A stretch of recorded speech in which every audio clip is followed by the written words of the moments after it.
Do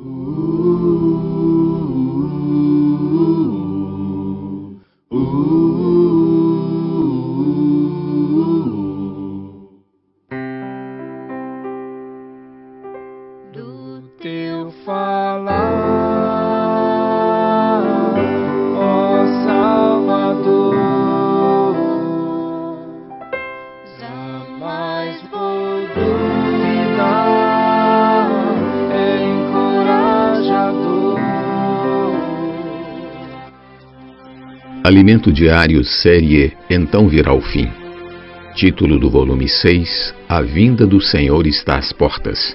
Autor Pedro Dong. Título da semana 4, A Vinda do Senhor está às portas. Quarta-feira, ler com oração 1 Reis, capítulo 8, versículo 17. Davi, meu pai, propusera em seu coração o edificar uma casa ao nome do Senhor, o Deus de Israel. O rei Davi, Jerusalém e o cativeiro na Babilônia. Apesar de a geração de Nimrod ter criado ídolos para substituir a Deus, este chamou Abraão e, por meio de sua descendência, levantou um povo que era sua propriedade exclusiva na terra. E da nação de Israel, o Senhor escolheu Davi para ser rei. Apesar de suas muitas falhas, Davi foi um homem segundo o coração de Deus, porque se arrependia profundamente de seus erros e se importava com a vontade do Senhor. Depois que Deus o livrou de todos os seus inimigos e lhe deu descanso, Davi percebeu que a arca da aliança, que trazia a presença do Senhor, ainda estava sob a tenda do tabernáculo. O tabernáculo era uma grande tenda, não uma construção com paredes e teto. Assim, brotou em Davi o desejo de construir para o Senhor uma casa, para ali fazer habitar seu nome. Deus então permitiu que ele adquirisse os materiais para a construção, mas a edificação somente seria levada a cabo por seu filho Salomão, que o sucederia no trono de Israel. Vimos que Davi fez um censo desagradando ao Senhor. Por isso, uma praga veio sobre os filhos de Israel. A fim de que a praga cessasse, Deus lhe disse para oferecer um sacrifício na eira de Araúna, ou Ornã, exatamente onde está localizado o Monte Moriá, no qual Abraão ofereceu Isaque a Deus. Davi ordenou que Salomão construísse o templo nesse lugar. O templo foi erigido e a glória do Senhor e sua presença o encheram. Ali o Senhor colocou seu nome, seu testemunho.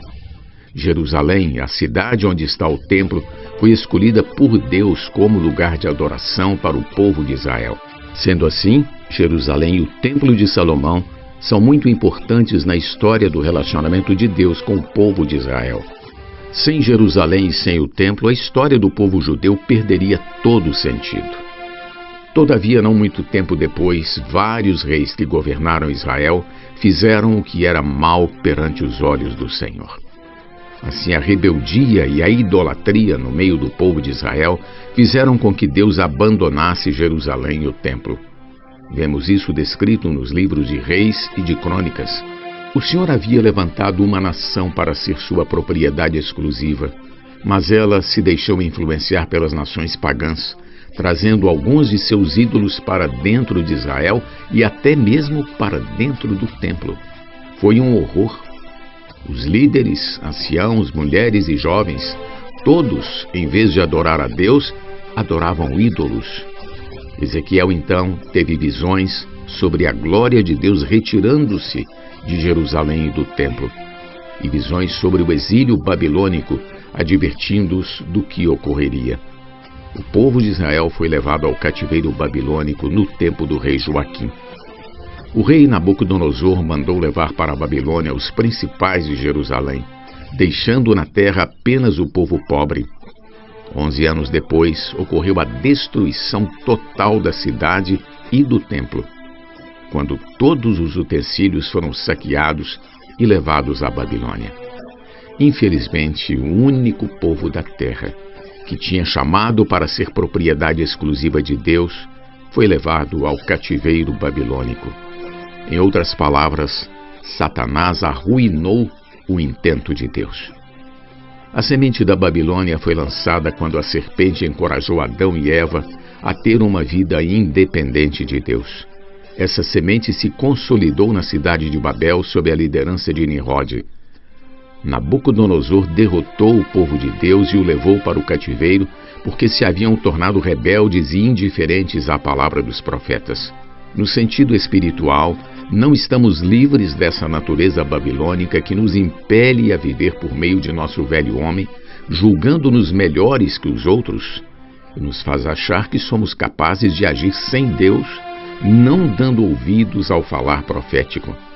Hoje podemos cair no cativeiro espiritual de Babilônia, por isso precisamos vigiar para não ser enganados. Não despreze a igreja, pois ela tem vencido o império das trevas e estabelecido o governo de Deus na terra. Precisamos permanecer na simplicidade, com um coração contrito e humilde, nunca nos orgulhando nem achando que somos capazes de fazer alguma coisa por nós mesmos. Que o Senhor nunca nos permita seguir o caminho de Nimrod, o da prepotência e independência. Pergunta de hoje: como podemos evitar a situação de cativeiro espiritual? Jesus é o nosso Senhor. Do teu falar,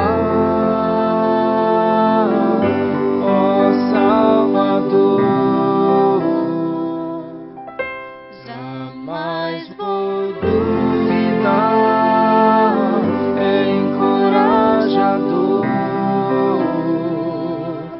fiel me faz andar, faz tua glória eu ver, o mal vem derrotar. Fiel me faz andar, faz tua glória eu ver, o mal vem derrotar.